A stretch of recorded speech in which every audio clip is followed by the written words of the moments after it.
بسم الله الرحمن الرحيم اللهم صل على محمد وعلى محمد دائما والمهديين وسلم تسليما. Imam Ahmed Hassan Salam, he said in one of his speeches to the people that they should research and pay close attention and scrutinize their religion and their path, and that they should never allow anybody else to determine their hereafter for them.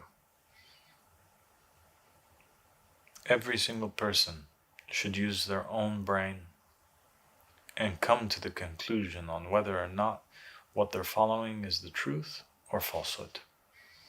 This is what the Imam ﷺ wants us to do. This is what the Imam ﷺ asked us to do from the very beginning. And so when I scrutinized and thought about and contemplated and researched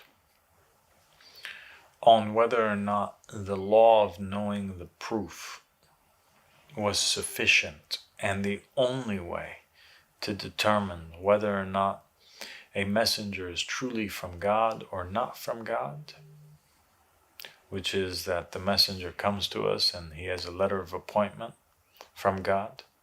He claims the will, he claims the prophecy of having been foretold on the tongue of a previous prophet or messenger, in addition to demonstrating divine knowledge, in addition to calling towards the supremacy of God or the system that nobody else can appoint a king or a ruler except for God.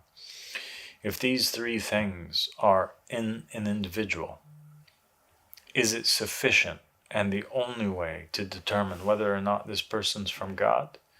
I thought about that. And I thought about, well, what other way could it be? Could a physical appearance be a way of determining whether or not a person is a proof of God? We find that Socrates, peace be upon him, who was one of the 124,000 prophets and messengers who were sent to humanity, one of the most brilliant minds to have ever lived. Even till today, universities and students study his thoughts and his teachings and materials. This great philosopher was described in the narrations as being extremely ugly. They stated that he had a nose which resembled the nose of a boar or a pig. He had lips that were like the lips of a donkey. They said he was overweight. He let his hair grow long, even though the enemies of his people had their hair long. And rather his people, their ideals or understanding of what beauty was these muscular, well-built, short-haired individuals that you see in the statues of ancient Rome and Greece and Athens. So to disregard Socrates on the basis, and his brilliance on the basis of his appearance, I think would be a grave mistake.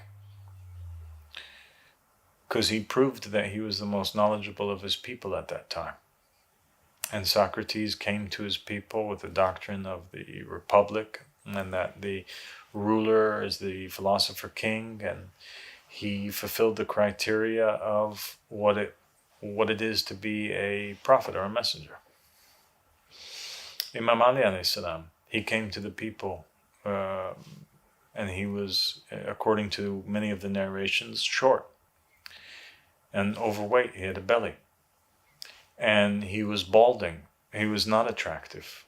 He was the opposite of the images that they have of him today, that they sell in his name, making profit off of him in Karbala and Najaf and the Shia world.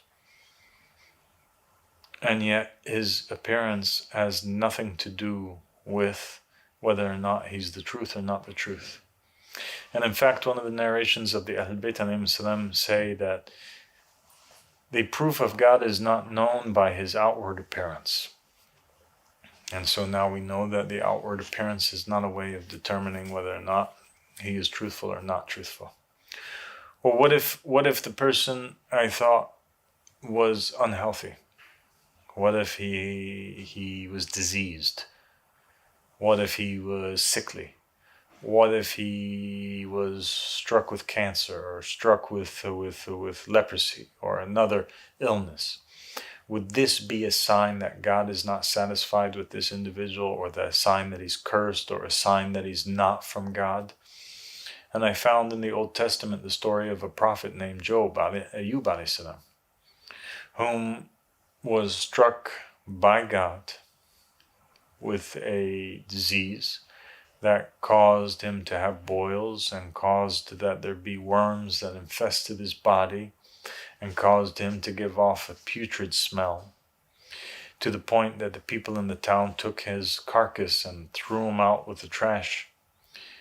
And they considered that God was angry with him. And yet this was not a way of determining whether or not Job was truthful, because Job was a prophet and he remained a prophet, and God gave him back and restored his health. So proofs of God can be struck with illnesses and diseases. So their outward appearance is not a sign and not a way to determine if they are a proof of God or they are truthful or not. Being struck with illnesses is also not a sign. One of their legs could not function, and that's not a way to tell. One of their arms could not function, and it's not a way to tell. One of their eyes could not function. They could have sores, they could have any disease.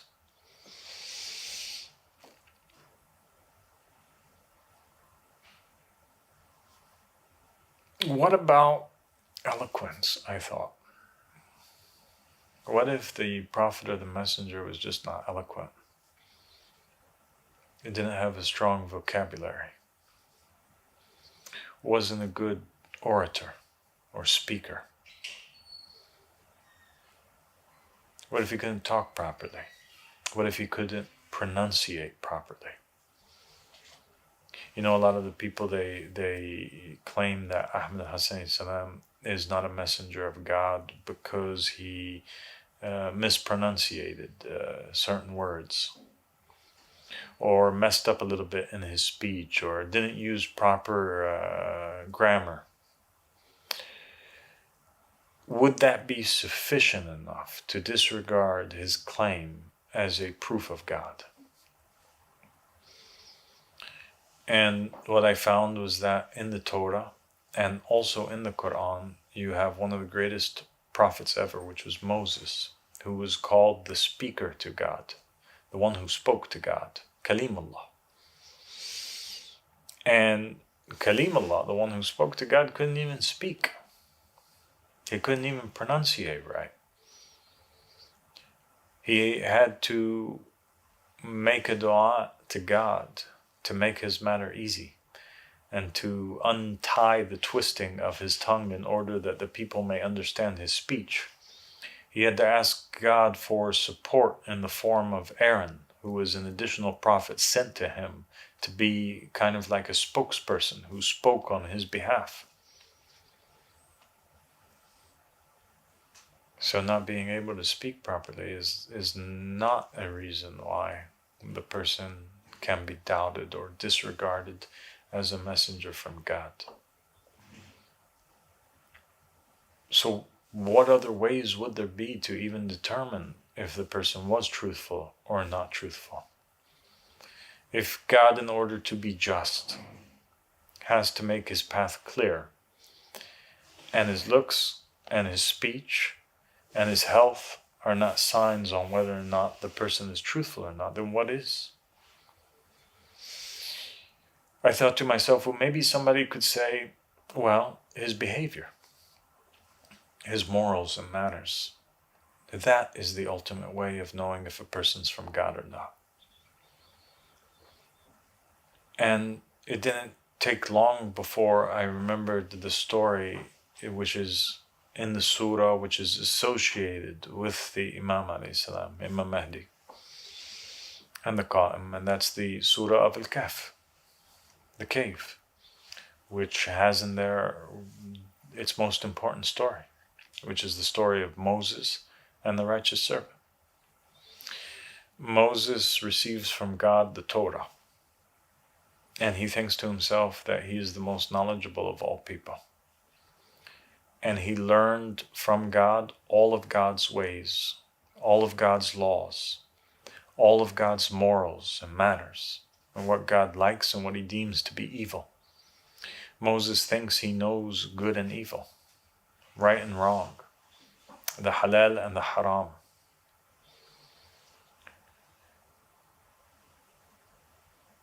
And so God orders Moses to go meet a messenger from him at the junction of the two seas. Moses takes off. He goes to the junction of the two seas. He meets this messenger, and he goes on a journey with him. And there's 3 stations that he stops with the righteous servant. The first incident, they pass by a group of people that are on a ship and they need a ride. So they ask these people, will you give us a ride? And the people are nice enough and they say, of course, come, strangers, enter into our boat. Share with us in our food, share with us in our drink. And they take them on a ride on the boat for free of charge.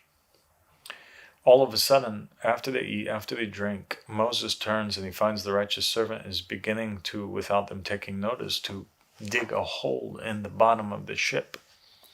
His intention is clearly to sink the ship. Moses, stunned, embarrassed, worried that they're going to be caught, turns to the righteous servant and says, what are you doing? This is not good. This is immoral. God would not be satisfied with this. How do we repay good with evil? Surely what you're doing is an immoral act. The righteous servant says to him, did God not appoint me? Did he not say to you, follow the righteous servant? And I claim to be that righteous servant when you found me at the junction of the two seas. Be silent as I demonstrate my knowledge. Then he goes to the second station. Moses and the righteous servant, they encounter a boy. Moses is looking upon the young lad and he's smiling, admiring him, seeing him playing. The righteous servant calls over to the boy. The boy comes close. The righteous servant pats on his head. And then he clenches his fist around the hair of the child and he slams his head into a wall. The child falls back with his head bleeding. The righteous servant takes a knife and slaughters the young child. Moses, now just a witness, has just witnessed an act of murder. He's horrified, trembling, in shock. God had told Moses, thou shalt not kill. And the righteous servant had just broken one of the commandments of God. If that is not evil, then what is? Moses freaks out, says to the righteous servant, what have you done? You've killed an innocent soul. This child has no sin upon him. How could you do this? Surely what you are doing is a great evil deed. Righteous servant tells Moses, Moses, did I not tell you that you would not be able to handle this? Be silent as I demonstrate my knowledge. And they continued to the third stance. And the third stance, what had happened? They came across a village of people. In the village, nobody would offer them food, nobody would offer them drink, nobody would host them. And they spit on them. They didn't recognize them.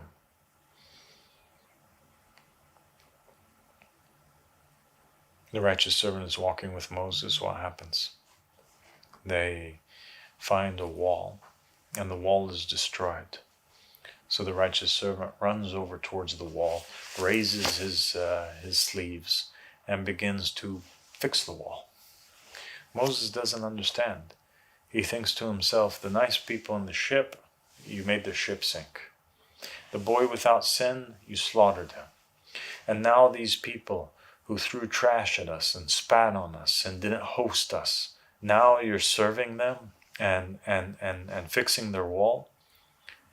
This doesn't make sense to me.